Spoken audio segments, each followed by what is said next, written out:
that what is memory? Storage data. Fragmentation అంటే ఏంటి, swapping, paging అంటే ఏంటి, పేజ్ రీప్లేస్మెంట్ అల్గోరిథమ్స్, ఇలా కొన్ని టాపిక్స్ డిస్కస్ చేస్తాం. మెమరీ గురించి ఆల్రెడీ మనం డిస్కస్ చేస్తున్నాం. 2 టైప్స్ ఆఫ్ మెమరీస్ ఉంటాయి. Primary memory, primary memory and next one secondary memory. 2 types of memories. Okay na? For primary memory example one RAM and secondary memory को ROM है. వీటి గురించి ఇంకా డిస్కస్ చేసుకున్నాం బ్రీఫ్ గా. Volatile memory, non volatile memory ఏంటి, వీటి గురించి కూడా డిస్కస్ చేసుకున్నాం. ఓకేనా? Next one memory hierarchy.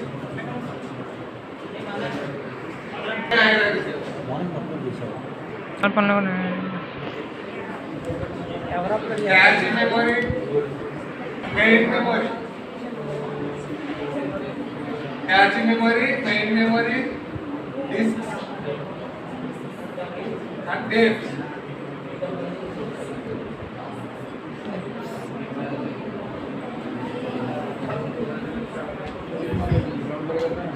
Okay, CPU registers and next one cache. Registers అంటే very small memories అంటే కేబిల్ లో ఉంటుంది. ఓకే, రిజిస్టర్స్ వచ్చేసి టేప్స్ వచ్చేసరికి మనకి జీబీలు టీబీలు ఇక్కడ వరకు వస్తుంది. టేప్స్ అంటే ఇక్కడ నుంచి ఏమవుతుంది, యాక్సెస్ టైం అనేది ఇంక్రీజ్ ఎక్కువగా ఉంటుంది. ఓకేనా, యాక్సెస్ టైం ఏమవుతుంది, డిక్రీజ్ అవుతుంది. తర్వాత కాస్ట్ అనేది ఇంక్రీజ్ అవుతుంది. కాస్ట్ పర్ బిట్ అనేది ఏమవుతుంది, డిక్రీజ్ అవుతుంది. తెలుసు కదా.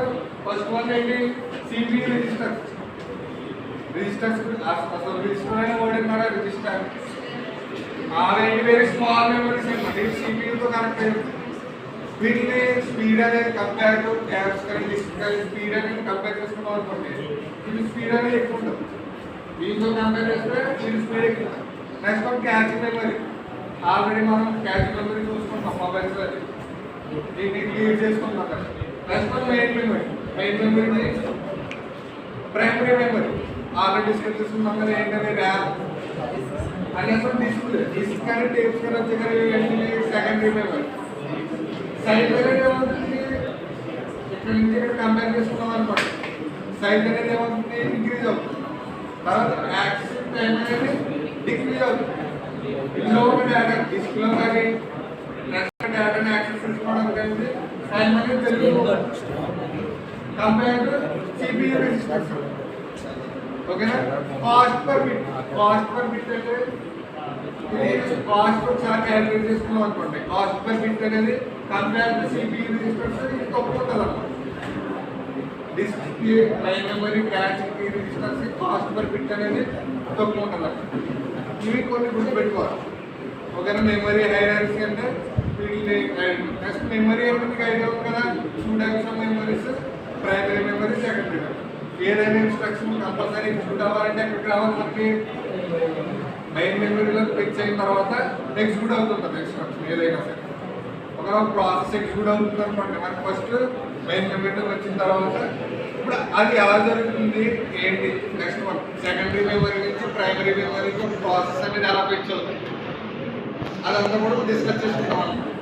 అసలు సెకండరీ మెమరీలో ప్రాసెస్ అనేది compare to secondary memory primary memory compare చేస్తాం అనుకోండి, సైజ్ అనేది ఏం తక్కువ ఉంటుంది compare to secondary memory primary memory compare చేసుకుంటాం. సైజ్ అనేది ప్రైమరీ మెమరీ తక్కువ ఉంటుంది.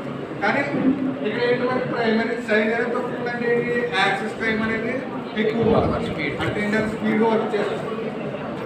ఒకవేళ ఇప్పుడు సెకండరీ మెమరీ నుంచి ప్రైమరీ మెమరీకి మనం ఏదైనా డేటా ఫెచ్ చేస్తాం అనుకోండి, అప్పుడు సపోజ్ ప్రైమరీ మెమరీ అనేది తక్కువ ఉంటుంది సైజ్ అనేది. సపోజ్ ప్రాసెస్ P1 అనేది ఉందనుకోండి, ఓకేనా. సపోజ్ P1 అనే ప్రాసెస్ అనేది ఎక్కడ సెకండరీ మెమరీ, ఓకేనా. సెకండరీ మెమరీ అది దాకా మనం ఏం చేస్తాం, మెయిన్ మెమరీలోకి ఫెచ్ చేస్తాం. ఇది ఒక 20 MB అనుకోండి. ఓకేనా. ప్రాసెస్ అనేది ఒక 50 MB ఉందండి. ఇది ఏమవుతుంది, ఈజీగా ఫెచ్ అవుతుంది. ఇందులో ఏం సెట్ అవుతుంది, ఎగ్జిక్యూట్ అవుతుంది main memory. In case process size అనేది ఒక 25 ఉందండి. ప్రాసెస్ సైజ్ అనేది 25 ఉంది. మెయిన్ మెమరీలో వచ్చేసరికి సైజ్ అనేది తక్కువ ఉంది, 20 MB ఉంది. కానీ మనకి ఏంటి కండిషన్, ఇక్కడ మనకి ఏదైనా ప్రాసెస్ ఎగ్జిక్యూట్ అవ్వాలంటే కంపల్సరీ మనకి మెయిన్ మెమరీలో ఫెచ్ అయిన తర్వాత ఎగ్జిక్యూట్ అవ్వాలి. ఇప్పుడు ఏం చేయాలి, ఎలా ఎగ్జిక్యూట్ అవ్వాలి అంటే అప్పుడు ఏమవుతుందంటే ఈ ప్రాసెస్ అనేది మనకి పార్ట్స్ కింద డివైడ్ అవుతుంది. ఓకేనా. ఈ ప్రాసెస్ అనేది పార్ట్స్ కింద వాటిని ఏమంటారు, పేజెస్.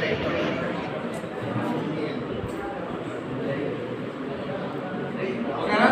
ఈ ప్రాసెస్ అనేది ఈక్వల్ పార్ట్స్ కింద డివైడ్ అవుతుంది. సపోజ్ ఇక్కడ 25 ఉందన్నమాట, ఈక్వల్ ఒక 4 పార్ట్స్ కింద డివైడ్ అవుతుంది. First part page 0, second part page 1, third page 2, fourth page ఇలా డివైడ్ అవుతుంది. సేమ్ ఇదే సిచ్యువేషన్ లో మెయిన్ మెమరీ అనేది అవుతుంది, ఇది కూడా పార్ట్స్ కింద డివైడ్ అవుతుంది. ఆల్రెడీ డివైడ్ అవుతుంది. దీన్ని ఏమంటారంటే ఫ్రేమ్స్.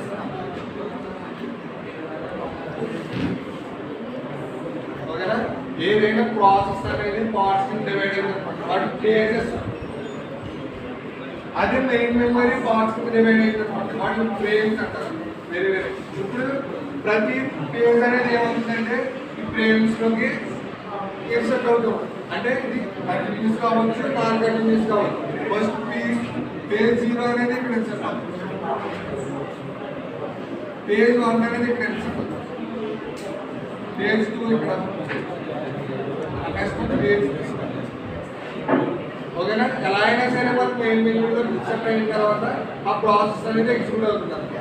ఇప్పుడు ఇక్కడ ప్రాసెస్ సైజ్ అనేది ఎక్కువగా ఉందనుకోండి, ఏమవుతుందంటే సమ్ పార్ట్, ఒకరి ఇందులో సమ్ పార్ట్ ఇక్కడ ఎగ్జిక్యూట్ అయ్యి మళ్ళీ ఎగ్జిక్యూషన్ కంప్లీట్ అయిన తర్వాత మళ్ళీ ఇక్కడ వచ్చి ఫెచ్ అవుతుంది అనమాట. దీన్ని ఏమంటారంటే స్వాపింగ్ అంటారు.